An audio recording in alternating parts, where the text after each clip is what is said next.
Em todas as revelações que vos aguardam, não há nenhuma tão fundamental como a revelação de Jesus Cristo. Ele não pode ser conhecido externamente, mas deve revelar-se interiormente. Esta experiência será sua quando seus olhos imortais forem abertos para dentro, para a eternidade, o mundo do pensamento. Aquele que desperta em você é o Senhor Jesus Cristo, mas ele não é visto pelos olhos mortais. Como indivíduo, o mundo conhece você pelos seus registros. Eles sabem sua data de nascimento, seus pais, seus irmãos e irmãs. Seus amigos conhecem suas fraquezas e limitações, mas ninguém poderá conhecer o ser que desperta dentro de você até que a revelação seja deles. Esta noite tentarei mostrar-lhe o Senhor Jesus Cristo, pois ele é a sua verdadeira identidade. A sua afirmação mais fantástica. Eu sou a luz do mundo não foi reivindicada por um pequeno indivíduo, mas pelo ser universal que é a vida de cada criança nascida de mulher. A mente mortal, incapaz de compreender esta afirmação, interrogou-o, pedindo-lhe que lhes contasse quem ele realmente era e ele respondeu: mesmo o que eu te contei desde o início. O começo do quê? O ano 1 depois de Cristo? Não. Antes que o mundo existisse, você e eu fomos informados de que desceríamos e experimentaríamos a morte. Depois voltaríamos, fortalecidos pelas nossas experiências. Conhecendo a mim e ao meu início mortal de apenas alguns anos, você pode questionar minhas palavras, mas não estou falando de um ser físico. O Senhor Jesus Cristo revelou-se em mim, mas permaneço aqui neste corpo de carne até que o cordão de prata seja rompido.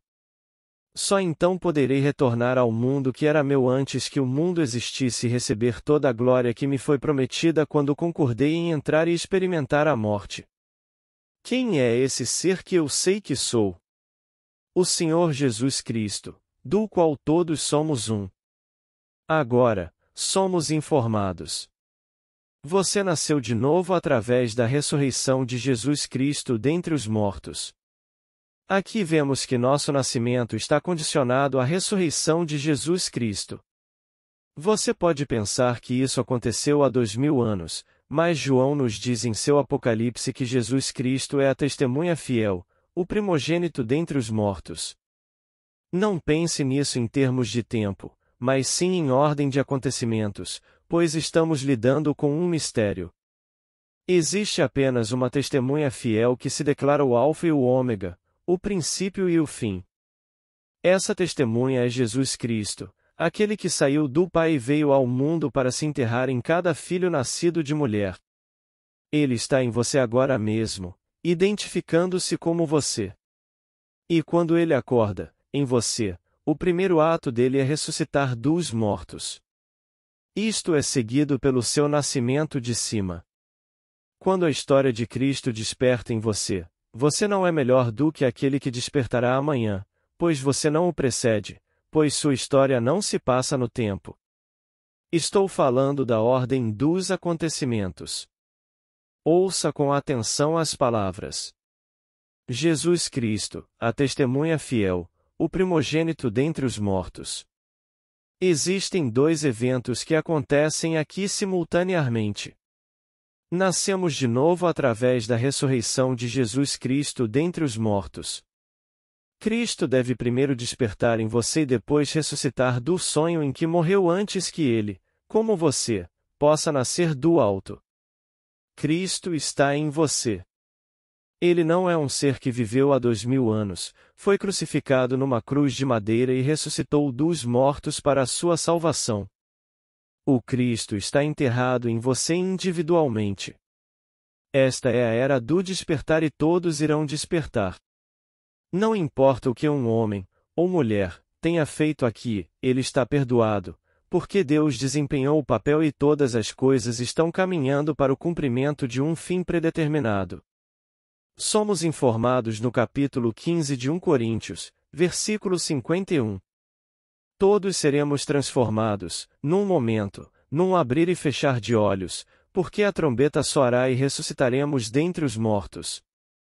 No final da sua longa, longa jornada, vocês serão transformados, individualmente.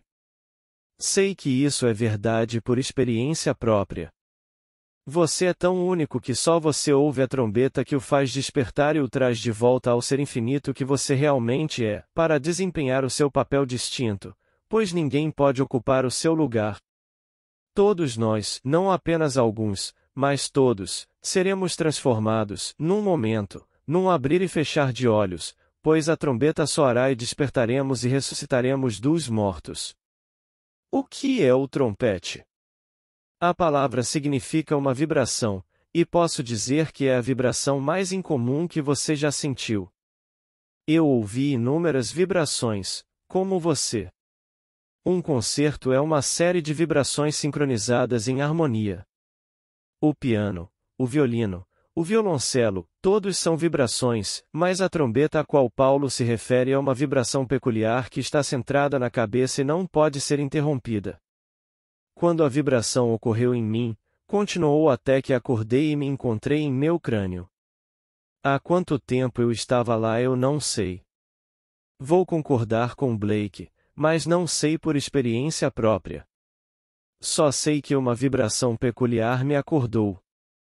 Isto foi seguido pelo meu nascimento de cima. E levou apenas um momento para a trombeta soar e Cristo, em mim, despertar. Sim, Cristo é o primogênito, pois o seu nascimento dá início a uma série de acontecimentos que duram 42 meses.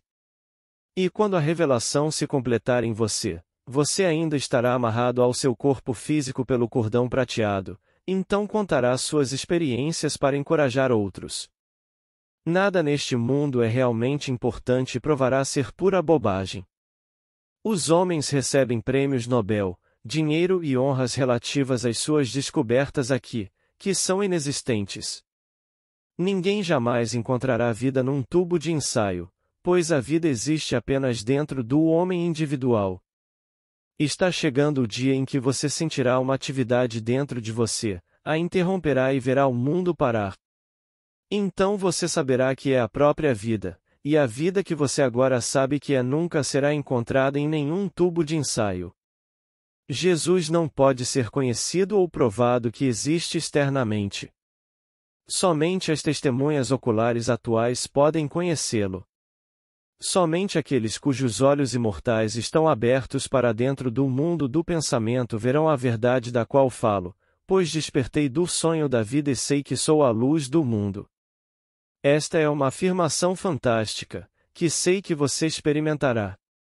Chegará o dia em que você saberá que não é apenas a luz do mundo, mas que é o remetente de uma luz infinita, pulsante e viva, da qual não há circunferência. Como a luz você será puro, pois não haverá nada nela, sem mundos, sem sóis, sem planetas, mais nada. Só você, e você é luz infinita. Você me verá como luz, mas nos conheceremos como seres de amor, pois Deus é amor e nessa consciência somos um com Deus.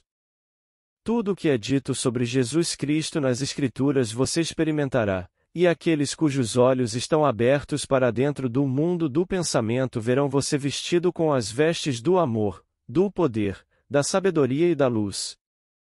Então, eventualmente, todos retornarão ao único ser, mas todos serão individualizados. Não há absorção, apenas união com o ser único de amor, poder, sabedoria e luz, pois este ser único é o Cristo das Escrituras. E por isso repito, de todas as grandes revelações que nos esperam, nenhuma é tão fundamental como a revelação de Cristo em nós. Deixe o mundo fazer todas as coisas desagradáveis que for capaz de fazer, lembrando que por trás da máscara de todos aqui, está enterrado um ser que irá despertar, ressuscitar e sair. E quando fizer, tudo será perdoado, porque saberá que foi ele quem praticou os atos desagradáveis enquanto usava as suas muitas máscaras. Na New York Times Magazine do último domingo li uma história escrita por um dos braços direitos de Hitler. Nele ele dizia: "Não consigo descrever, mas Hitler tinha a capacidade de fazer com que todos obedecessem à sua vontade. Ele parecia não ter um centro e tinha um controle tão completo de si mesmo que éramos como marionetes para ele. Hitler massacrou milhões, mas culpou o seu próprio povo quando não teve sucesso, dizendo: o poder mais forte teve sucesso. Eles governarão agora. Serve bem ao meu povo. Aqui está a voz do inferno que é sempre auto-justificativa. No final, Hitler falhou e culpou as pessoas que controlou durante muitos anos. Ele pensou que tinha o controle para sempre, mas o perdeu, pois Deus planejou tudo como aconteceu e como será consumado. Hitler foi usado para um propósito. Para nós era um propósito horrível, mas, como nos é dito em Gênesis, você planejou isso para o mal, mas Deus planejou isso para o bem. José, o sonhador que há em você, foi vendido como escravo, pois Deus sabia que ele poderia ser usado para o seu propósito. Os irmãos pretendiam mal contra ele, mas Deus pretendia que fosse para o bem e elevou José ao nível do faraó, onde salvou a civilização da fome. Leia a história de Jó e mais uma vez você lerá sobre um homem inocente que foi usado.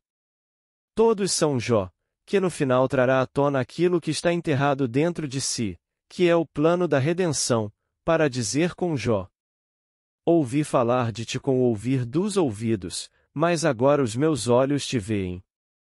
Depois de ter passado por todas as fornalhas, aquele que está enterrado dentro de você, que é a sua realidade do ser, a sua verdadeira identidade, entrará em erupção como uma árvore florescendo e dando seus frutos. O primeiro fruto a aparecer é o seu despertar e o seu nascimento do alto. O segundo grande acontecimento é descobrir a sua paternidade. A terceira ocorre quando você ascende de volta à esfera celestial onde você estava antes de descer, pois ninguém retorna ao céu, exceto aquele que primeiro desceu do céu, o Filho do Homem. Você desceu do céu. É por isso que vocês voltarão, fortalecidos pela experiência deste mundo infernal. O quarto ato é glorioso, quando o selo de aprovação é colocado no seu retorno, pois então você é redimido, e quando você deixar esta esfera, você se juntará aos seus irmãos para se tornar um dos observadores do alto, aguardando fiel e amorosamente o seu retorno. Ninguém estará perdido, nenhum. Ouça com atenção. Tudo será mudado. Paulo começa sua história dizendo: eis que vos conto um mistério. O mistério é que tudo mudará. Não demora muito. Em um momento, num piscar de olhos, você começa a despertar e nasce do alto. Aqueles com olhos mortais não podem ver o Espírito, mas aqueles que testemunham o seu nascimento espiritual verão o sinal dele. Esse sinal é uma criança cumprindo as Escrituras. Um menino te nasceu, pois o seu nascimento espiritual é quando Deus nasce. Naquele momento ele traz de volta seu filho, que é você mesmo. Só que agora você está expandido do que era antes de sua descida a este mundo. Você verá suas testemunhas e lerá seus pensamentos. Na verdade, os pensamentos deles se tornarão objetivados, assim como os seus aqui. À medida que você pensa, Deus vê seus pensamentos e os objetiva. Ele vê tudo o que você está pensando, tudo o que você planejou, e os projeta para você, mesmo que você não possa ver Deus. Leve minha mensagem a sério e tente lembrar o que lhe foi dito antes que o mundo existisse. No último capítulo do livro de Eclesiastes, o pregador fala do rompimento do cordão de prata e da quebra da tigela e do jarro de ouro antes que o pó retorne à terra. Em seguida, ele nos convida a nos determos em suas palavras, pois as palavras dos sábios são como aguilhões, como estacas firmemente fixadas são as palavras coletadas que são dadas por um único pastor. Alguém que teve as experiências as conta e elas se tornam pinos cravados nas mentes de muitos. Além disso, ele nos adverte para não pensarmos em nada. Pois a escrita e a produção de muitos livros não têm fim. Peço que você se concentre em minhas experiências. Amanhã você pode se deixar levar pelas novidades do dia. Embora possa ser muito emocionante, não é importante. O que alguém fez não importa, e o motivo pelo qual isso foi feito não deveria interessar a você. Em vez disso, você deveria estar interessado nas palavras coletivas dos sábios, todas encontradas nas Escrituras e dadas a você por um único pastor. Pense nas palavras ali registradas e tente descobrir o que está sendo dito. Quem é você? Eles perguntaram. Mesmo o que eu te disse desde o começo. Sim, sou o mesmo ser que falou com você quando todos nos reunimos na eternidade. Antes de descermos, você e eu éramos um. Chamando vocês de deuses, filhos do Altíssimo, eu lhes disse que teríamos experiência de morrer e cair como um só homem. E então chamei vocês de príncipes. E um dia você saberá que é o príncipe da luz, o príncipe do amor e o príncipe do poder, pois tudo que está registrado nas Escrituras será vivenciado por você. Esse é o seu destino. Seria um prazer passar meus olhos imortais para vocês que estão aqui, mas não posso fazê-lo deste nível. Deve ser feito a partir de um nível superior, feito com o consentimento dos observadores na eternidade, aqueles que já estão redimidos deste mundo. Parece estúpido que um homem pequeno, fraco e limitado, pretenda ser uma luz infinita, viva e pulsante. Contudo, aqueles a quem dei meus olhos me viram como o príncipe da luz, o príncipe do amor e o príncipe do poder e da sabedoria. Sei que sou o Senhor Jesus Cristo, mas também sei que continuarei aqui nesta estrutura mortal até que o cordão de prata se rompa e a tigela e o jarro de ouro sejam quebrados. Só então poderei regressar àqueles que sempre conheci, aqueles que aguardam ansiosamente o meu regresso do mundo da morte. Assim é da morte para a vida, das trevas para a luz, da escravidão para a liberdade. Descemos voluntariamente e assumimos esta escravidão da carne. Ao entrarmos no mundo das trevas, esquecemos que éramos a luz do mundo. Eternamente vivos, entramos no mundo da morte. Assumimos a tarefa com a confiança de que possuímos o poder e a sabedoria para regressar. Todos aqui voltarão, independentemente do que você fez, do que está fazendo ou do que está planejando fazer. Todos, incluindo Hitler e Stalin, incluindo todos os monstros que já viveram, todos serão redimidos, pois foram usados para um propósito. Não, você não ama o indivíduo que desempenhou o papel, mas além da máscara do corpo está Deus. Um dia os olhos incorrentes serão seus e você verá o Senhor Jesus Cristo por trás dessa máscara. Não se pode provar que Jesus alguma vez existiu ou foi conhecido por quaisquer meios externos. Não importa onde você procure, ou o que os sacerdotes lhe digam, você nunca encontrará qualquer genealogia de Jesus Cristo, pois ele não pode ser encontrado externamente.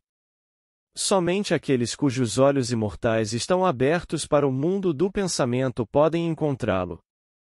Eles conhecem a verdade a respeito de Jesus Cristo por experiência própria e, no mundo dos homens, compartilharão sua história com aqueles que ouvem para acreditar ou não.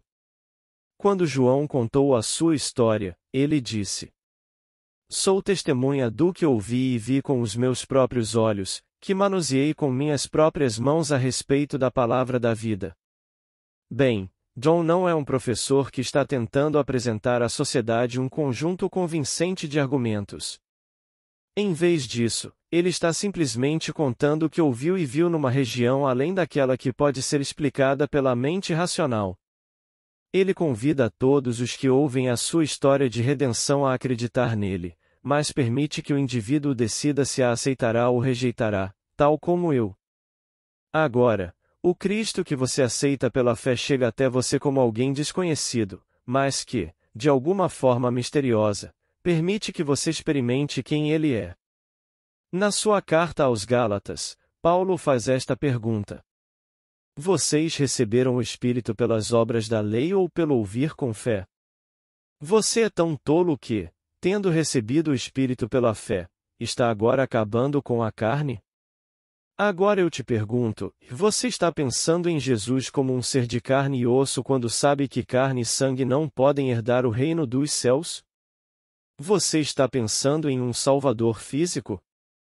Você não recebeu o Espírito ao ouvir a história e aceitá-la com fé, pois a sua aceitação foi o Espírito. Se depois de ouvir esta história incrível você acreditar nela, siga seu caminho e ela se revelará dentro de você. Mas se você a rejeitar, a sua rejeição simplesmente atrasará a sua experiência, pois você está destinado a conhecer a verdade que o libertará desta escravidão da decadência. Todas as coisas que o homem está descobrindo agora a respeito do segredo da vida não são nada disso. Eu te digo, você é a luz do mundo. Um dia você chegará a uma cena, prenderá e impedirá todas as intenções daqueles que estão ali. Então você saberá que todos estão mortos e só você está vivo e a própria vida.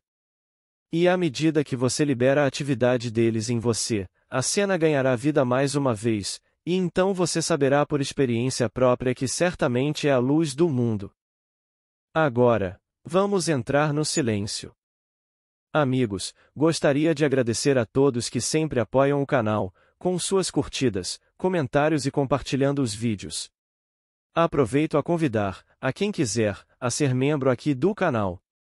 O custo é bem pequeno, e vai contribuir com o meu trabalho. Muito obrigada.